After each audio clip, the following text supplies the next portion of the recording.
Pengibaran bendera One Piece di Indonesia sebelum 17 Agustus itu sesuatu hal yang sangat mengkhawatirkan, yang sangat perlu diwaspadai. Itu memecah belah bangsa.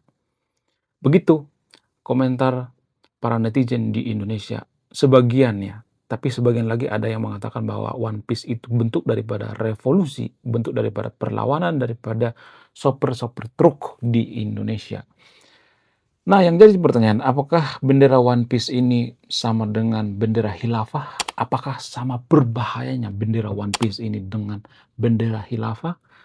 Apakah tujuannya sama? Apakah ini sengaja dikaburkan? Apakah ini sengaja diperhalus ya? Sebenarnya tujuannya ya menurut konspirasi sebenarnya tujuannya untuk menjadikan Indonesia itu negara khilafah karena bendera One Piece itu agak mirip-mirip dengan bendera khilafah, sama-sama hitam ya. Kemudian ya, ada gambar tengkorak yang sangat mengerikan dan lain sebagainya. Jadi, sebagian orang berpendapat bahwa ini sangat-sangat mengerikan. Kalau ini dibiarkan maka Indonesia akan kolaps. Indonesia akan kehilangan nasionalisme. Indonesia akan kehilangan jati diri.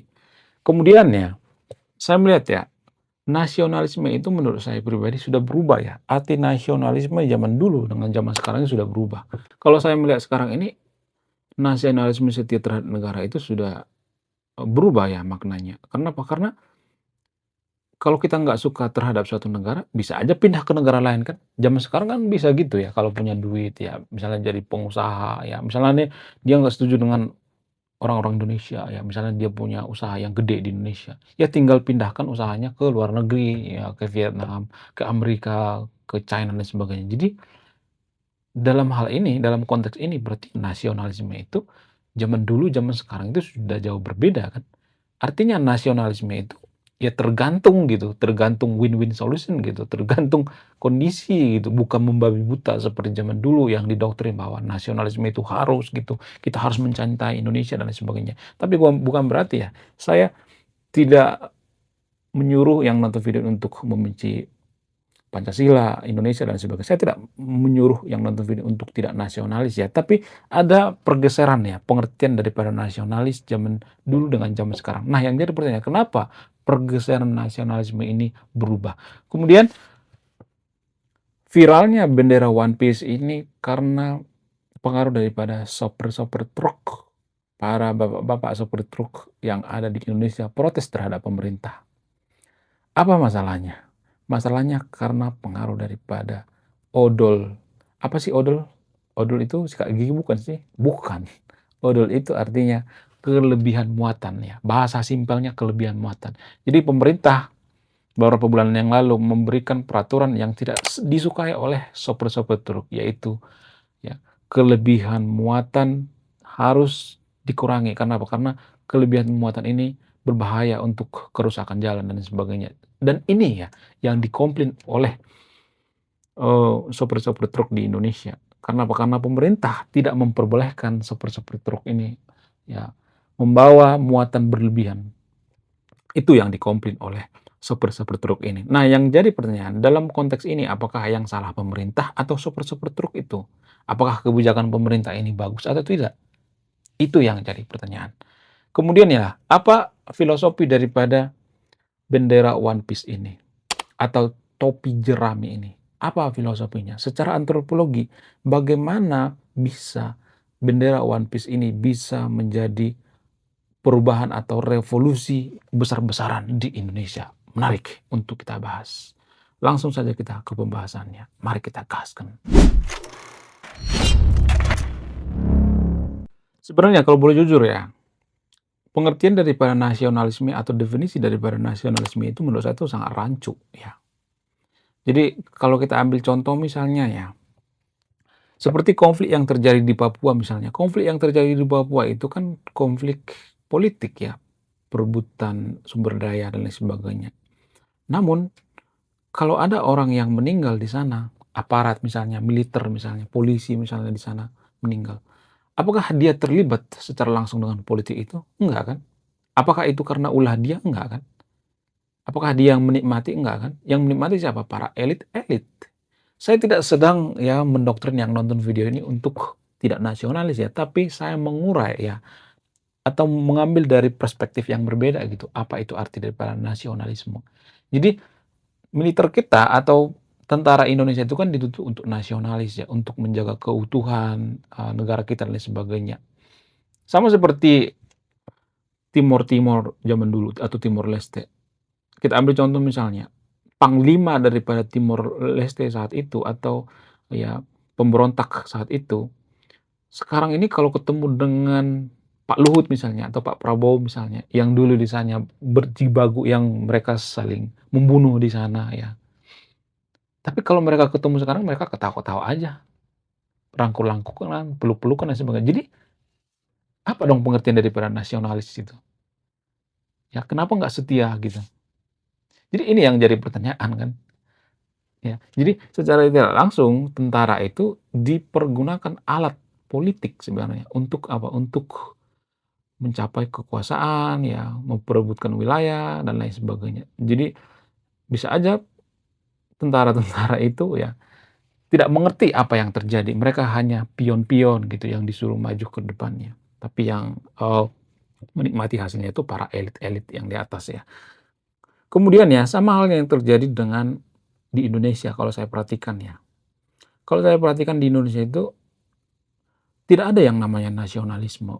Sekarang ini ya, kalau zaman dulu mungkin ada ya. Kenapa? Karena sekarang ini orang Indonesia itu rata-rata saya melihat mereka lebih setia dengan agamanya, dengan negara. Jadi semacam ada negara di dalam negara. Kenapa? Karena orang Indonesia itu lebih memilih yang seiman ya. Biasanya seperti itu, yang seiman daripada yang beda iman. Saya tidak sedang memprovokasi yang nonton video, tapi untuk berpikir luas gitu, apa sih pengertian daripada nasionalisme itu? Jadi dalam hal ini nasionalisme itu kan berubah kan artinya. Tidak mencintai negara lagi, tapi mencintai yang seiman, ya kan? Ya nggak sih? Nyadar nggak sih kita sebenarnya bahwa Indonesia itu sebenarnya sudah semi negara agama secara tidak langsung. Kenapa? Karena banyak keputusan-keputusan dari pemerintah itu diambil berdasarkan aturan agama. Ada banyak kok halal, haram. MUI itu nggak pernah bisa disentuh oleh negara, nggak bisa. Jadi MUI itu ya seperti negara di dalam negara, nggak bakal bisa dicek keuangannya, aliran dananya nggak bakal bisa dicek. Jadi semacam, eee, mendirikan negara di dalam negara. Jadi itu yang saya perhatikan yang ada di Indonesia. Kemudian dalam memilih pemimpin juga orang Indonesia itu kan lebih memilih yang namanya seiman. Jadi mereka lebih setia terhadap agamanya daripada negara. Nangkap nggak sih kira-kira, eee, maknanya? Jadi agama yang terafiliasi dengan politik biasanya ini akan jadi problematik ya kalau saya perhatikan. Ini akan menggerus nasionalisme ya. Jadi orang-orang di Indonesia itu lebih memilih yang namanya tanah suci daripada tanah air. Mereka punya 2 tanah suci. Ibaratnya main di 2 kaki ya. Mereka tidak setia dengan Indonesia, mereka lebih setia dengan negaranya. Sorry, lebih setia dengan agamanya, ya.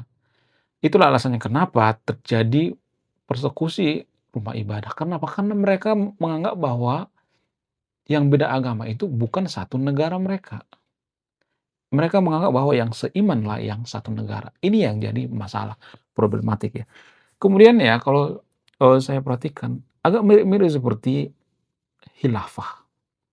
Khilafah juga seperti itu. Apa sih ideologi daripada khilafah ini? Apakah khilafah ini sebegitu menakutkan? Menurut saya nggak terlalu menakutkan ya. Ideologi itu kan nggak perlu ditakuti, yang ditakuti itu adalah pelaksanaannya, itu yang ditakuti. Kalau ideologi itu ngapain kita takut dengan ideologi, seperti komunis misalnya, itu kan ideologi kan, khilafah dan lain sebagainya.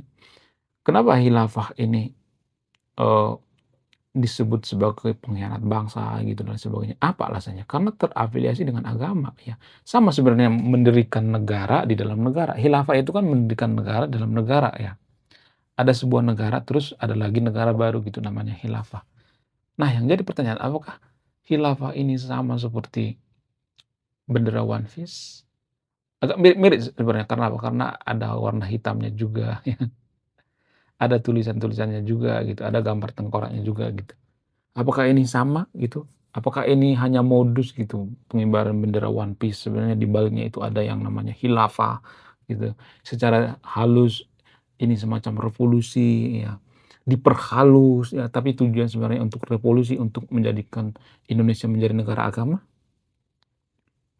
Silakan simpulkan sendiri, saya tidak akan bisa menyimpulkannya, tapi menurut saya itu cara-caranya agak mirip ya. Khilafah dengan One Piece itu agak mirip-mirip ya, agak mirip-mirip saya melihatnya. Jadi gini guys, ya, banyak orang Indonesia nggak mengerti apa itu khilafah, kenapa khilafah itu eh, dimusuhi oleh negara, kenapa banyak orang nggak setuju dengan khilafah. Jadi gini, khilafah itu kan, itu ideologi yang sudah usang, sama seperti komunis. Komunis kan sebenarnya udah usang, udah nggak ada lagi sebenarnya. Itu hanya kenangan-kenangan masa lalu ya. Kenapa khilafah itu gagal? Apa alasannya? Karena khilafah itu nggak mengenal yang namanya periode dalam pemerintahan.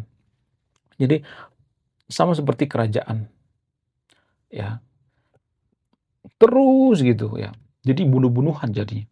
Raja keluar tahta atau turun daripada tahta itu ya kalau nggak meninggal dibunuh ya biasanya.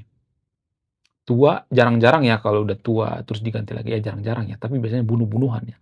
Itu yang tidak disukai oleh elit-elit atau kaum intelektual Indonesia. Jadi jangan Anda berpikir bahwa saya memusuhi khilafah, nggak jadi masalah, sok aja bikin khilafah, asal khilafahnya itu ya bikin Indonesia menjadi negara maju.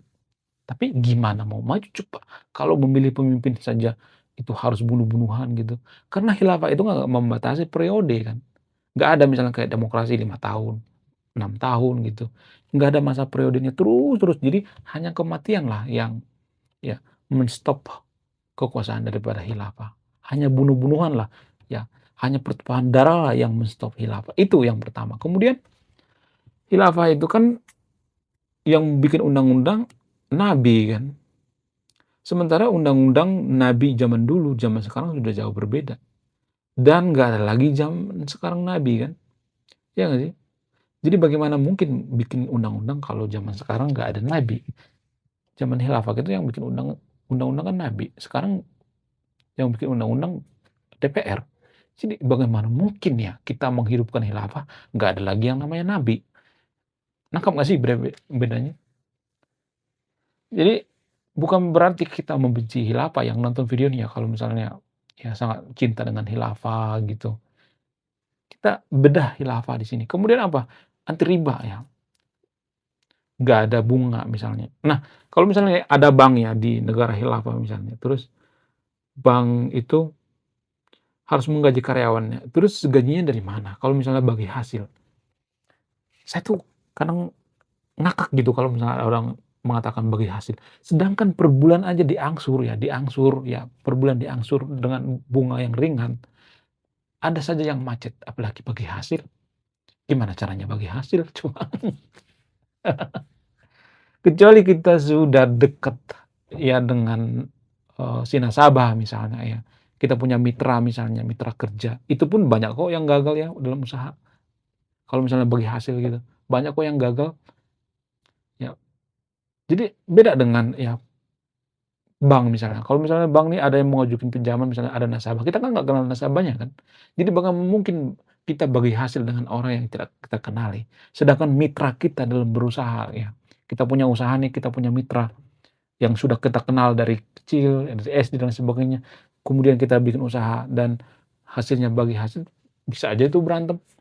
Jadi sungguh tidak masuk akal ya teori-teori daripada khilafah. Itu alasannya kenapa kita tidak menerima khilafah. Jangan berpikir bahwa kita itu membenci Islam, jangan seperti itu ya. Jadi sering disalahartikan bahwa khilafah itu anti Islam.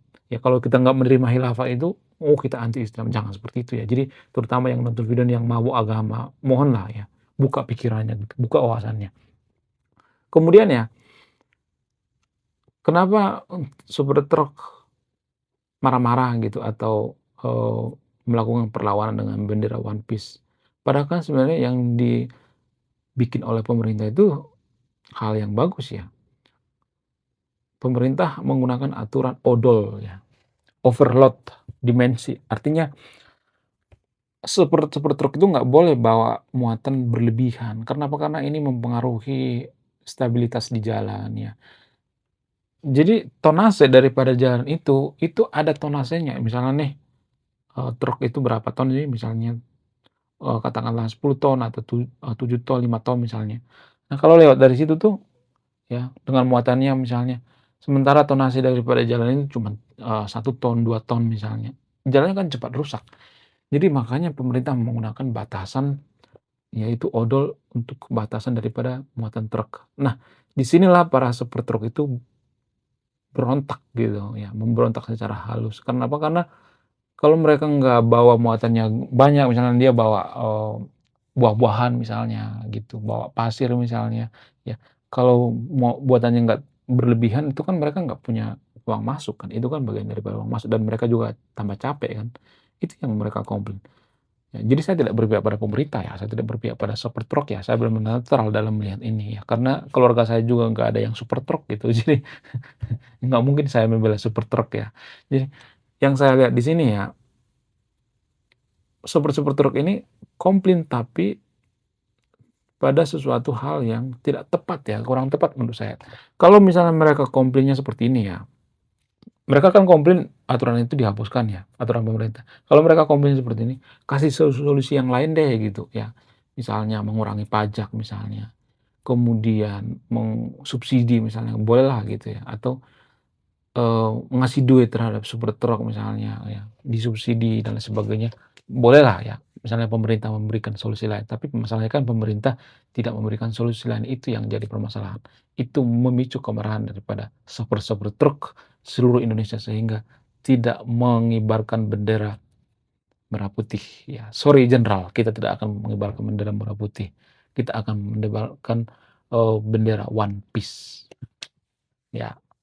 Nah, pada kesimpulannya, menurut kalian gimana? Apakah ini bentuk atau secara halus daripada revolusi seperti khilafah? Apakah Indonesia akan dijadikan negara khilafah dan dengan, memulai cara yang super halus yaitu menggunakan bendera One Piece? Silahkan disimpulkan sendiri. Saya tidak akan memberikan kesimpulan. Kalau saya memberikan kesimpulan artinya saya berpihak. Saya Rey Konoha, salam rasional.